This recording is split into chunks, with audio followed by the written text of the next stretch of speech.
yesterday, and obviously we were talking about something close to vertical commerce, industrial AI and what that means, whole spectrum of techniques. Mm-hmm. Yeah. New perceptions of manufacturers, but you can sense this excitement. I think we've seen that in almost every session. People got this. The production operations people are not usually that excited.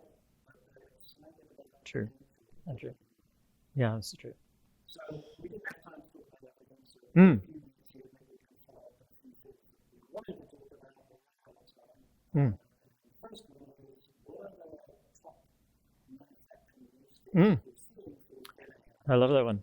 Yeah, sounds good. Colin, first of all, thanks for the opportunity. It's always a pleasure to see you, and so good to be here at the conference, and so I really appreciate that.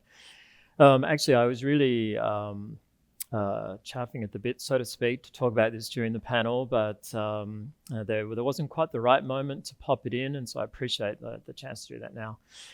So these use cases are actually a really fun one, I think, for everybody, because they've had their consumer experience, and now they're looking to get their enterprise applications under control of their use cases, and they're trying to bridge both worlds.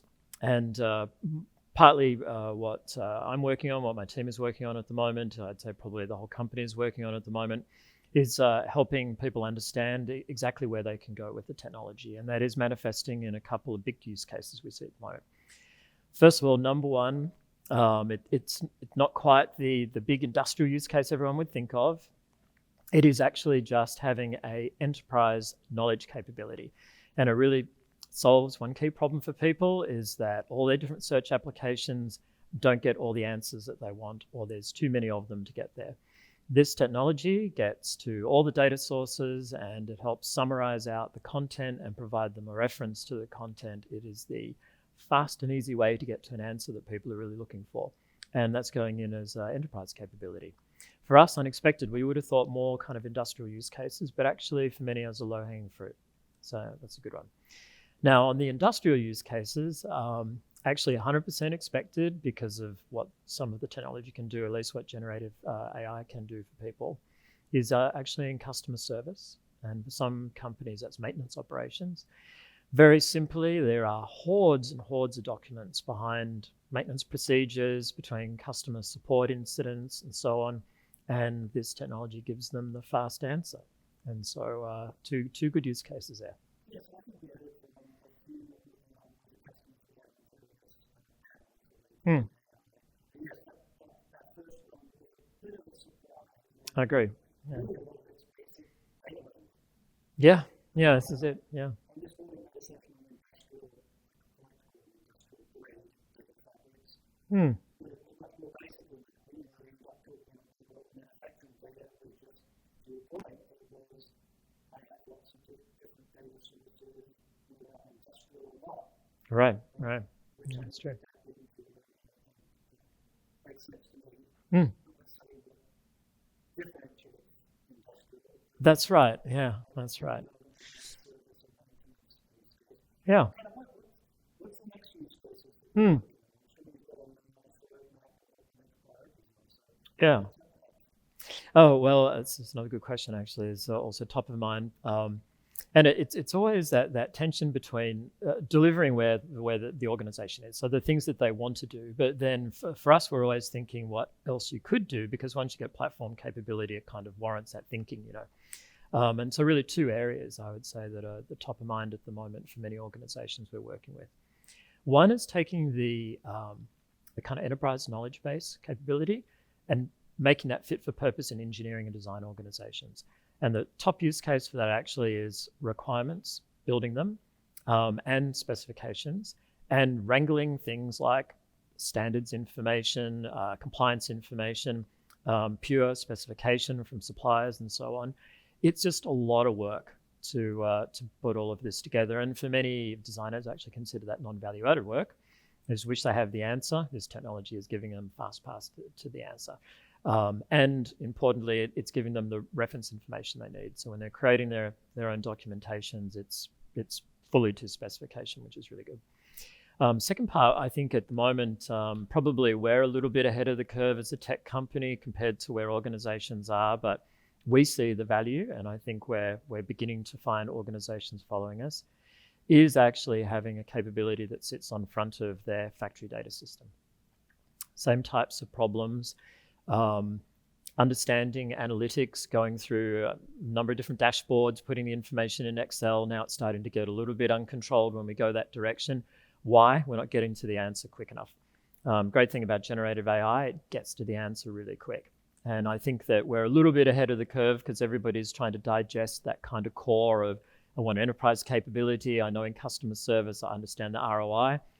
Now, are you telling me I don't know how to interpret my analytics? Never said that. Said it takes too long to get to the answer. Here is a quick way to get to the answer. And so that's actually the second bigger category to go to. Yeah.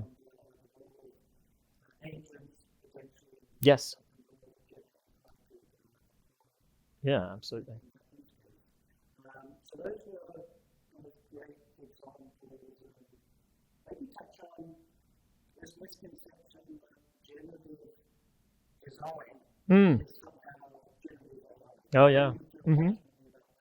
I do. Yeah, I do. It's a good one. So, Colin, as you know, I kind of came out of the CAD engineering space. And so for me, it's just kind of near and dear. And I think it's that there's so much excitement in this space that everything becomes generative AI. Do you know what I mean? Even when it's not. And that's true. I mean, we haven't forgotten about what time series insights, and we haven't forgotten about those, but now everybody's going generative AI is understanding. So really the easy way to think about this is that at some point, and I can't remember exactly, 2012 or thereabouts, the time frame will be wrong, but we're able to put parametric information into a CAD system and have it generate the design for you. So rather than sort of building it, you could tell it, I need it to be within this envelope, I'm looking for this specification and so on. And it would generate a range of possibilities for you. And so that's more in generative design. That's what that is. It's algorithmic, it's very purposeful. That's right. Yeah, it's not really a learning-based system, it's more algorithmic, but it's still kind of generating something for you. Then generative AI is different because that works with text. So very different in nature, but I think the argument there is you could have a text-based interface on front of your generative design application. And yes. Yes, that's right. Yeah.